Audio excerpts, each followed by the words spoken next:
Tonight's story is a story of a ghost train.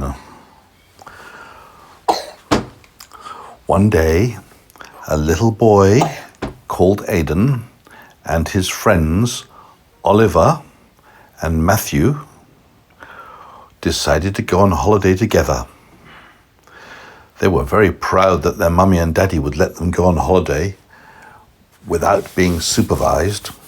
Well, it wasn't totally unsupervised because actually it was the whole school going on a holiday and the teachers would be there, but each group of children could sleep in their own tent. So Alexander, Oliver and Matthew were going to sleep in a tent. So all the children got into the school bus and off it went to the countryside. Aidan had packed all the things he needed to go on a camping holiday. He'd got a tent, some sandwiches, some pots and pans to cook things, a camping stove, some chocolate bars, because of course if you're a little boy you need chocolate bars, some torches with spare batteries, and some cutlery. That cutlery means knives, forks, spoons, and plates. Well, cutlery, and then you have some plates and dishes and things like that. He'd packed everything he could need. He took up quite a lot of space in his huge rucksack, but he was really pleased that he was prepared for his camping trip. And on top of the rucksack he had rolled up a big, soft sleeping bag that he was going to sleep in. It was summertime, so probably the sleeping bag would be kept open when he was sleeping, otherwise it might be too hot. His friends, Oliver and Matthew, had more or less the same things. They'd got food, they'd got sandwiches, they'd got biscuits, for example, all sorts of things, and everyone had a sleeping bag. Anyway, eventually the school bus arrived at the campsite, which was halfway down a steep hill, and at the bottom there was a valley, which was quite a long way down, and they could see a railway line down at the bottom in the distance. And the railway line went into a tunnel on one side of the hill and came out of the tunnel on the other side. The boys were very interested to watch for trains, and every now and then there would be a train would go down the line, blowing steam out of its funnel, chuffing down the line, into the tunnel it would go. Then they'd count as they waited for it to come out. 1, 2, 3, 4, 5, and so on. And then eventually the train would come out of the other end of the tunnel when they got to a higher number. Maybe they'd be at 31, 32, 33. There's the train. And the train would blow its horn as it would come out of the tunnel. The children liked watching it. Anyway, the teacher, who was supervising the children, said, "All right, children, now it's time to pitch your tents. Everybody put up their tents." So Aidan, Alexander and Oliver, no, it wasn't Alexander, was it Matthew? Aidan, Matthew and Oliver started to put up their tents. It was one tent for the three of them. It was a big tent with enough room to put 3 sleeping bags. And then it was time for a dinner. So the teacher called all the children and said, "We're going to build a big fire, and then you can cook your dinner in the pots and pans you brought with you." So all the children went to gather sticks, and the teacher made a very large fire, and the children put their pots and pans on the fire with the things they were going to eat. Some children had eggs, which they boiled. Some children had vegetables like cabbage that they boiled.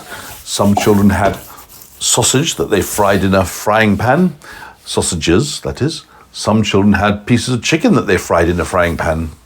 Well, basically everybody had something to fry or cook or boil. And the children sat around the campfire, eating and eating and eating until deep in the night. And finally, when it was nearly time to go to bed, the teacher came round with a big bag of marshmallows. "Hello, boys," he said. "These are marshmallows. You can roast them on the fire and eat them while they're piping hot."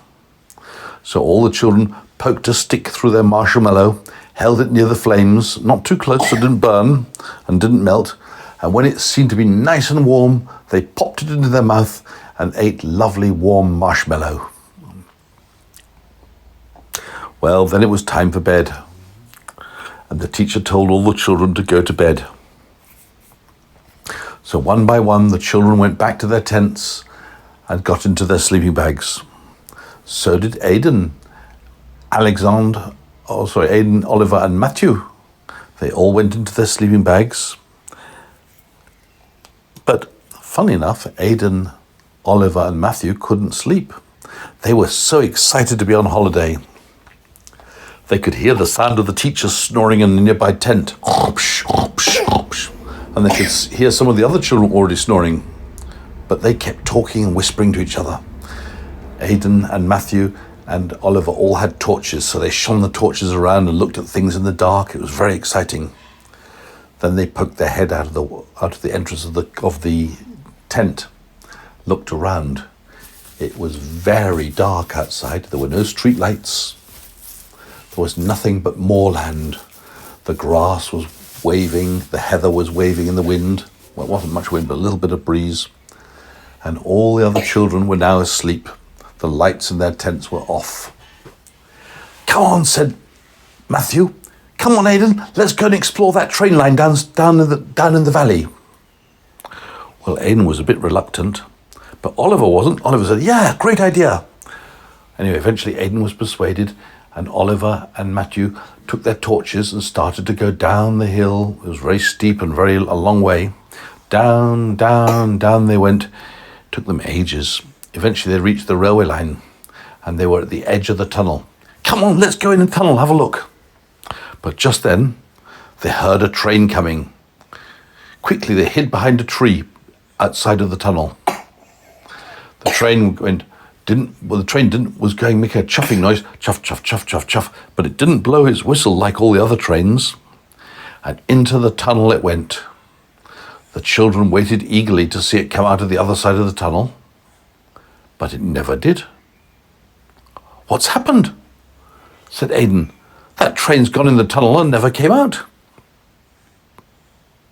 Everybody looked down the tunnel, but they couldn't see the train anywhere. It just seemed to have vanished into thin air. The children decided to go and explore. So they started to walk down the dark tunnels with their torches, looking left and right. Luckily, they had their torches to see where they're going. They came to the other end of the tunnel, but there was no sign of the train. "It must be a ghost train," said Oliver. "Yes," said Matthew, "a ghost train. I'm frightened." "Yes, I'm frightened too," said Aidan. Let's go back. "Hang on," said Oliver. "It can't have vanished into thin air. There can't be such a thing as a ghost train. It must be there somewhere. Let's go back in the tunnel and have another look."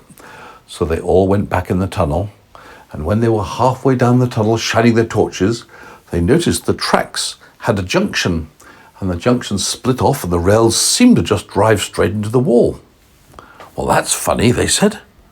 "If this train was to come down here and turn off, it would drive straight into the wall and go nowhere." Just then, Aidan noticed a lever in the wall. "I wonder what this does," says Aidan, and he pulled the lever.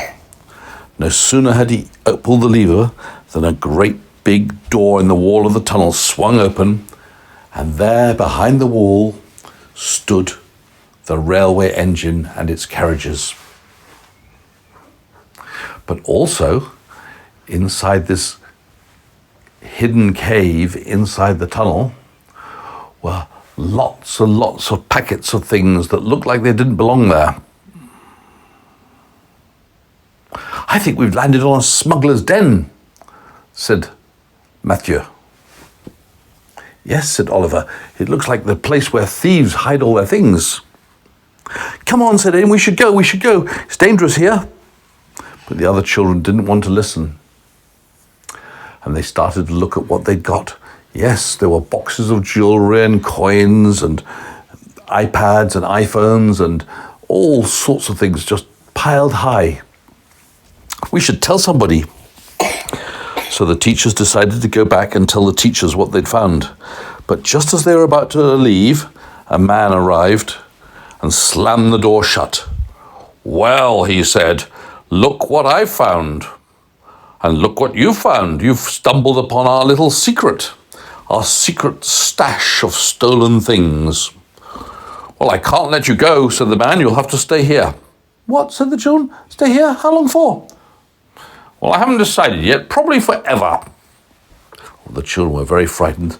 The man went out of the door and slammed it shut, and then they heard the bolts slamming from the other side. Oh no, what shall we do? We're trapped in here. And their torch batteries were running low, so the light was going down, and if the light died out, it would be completely pitch black. Just then, Aidan had an idea. One of the things he'd brought with him was a screwdriver. He managed to find a crack in the door, pushed the screwdriver through the crack, and found the bolt, and started to fiddle with it to try and open it.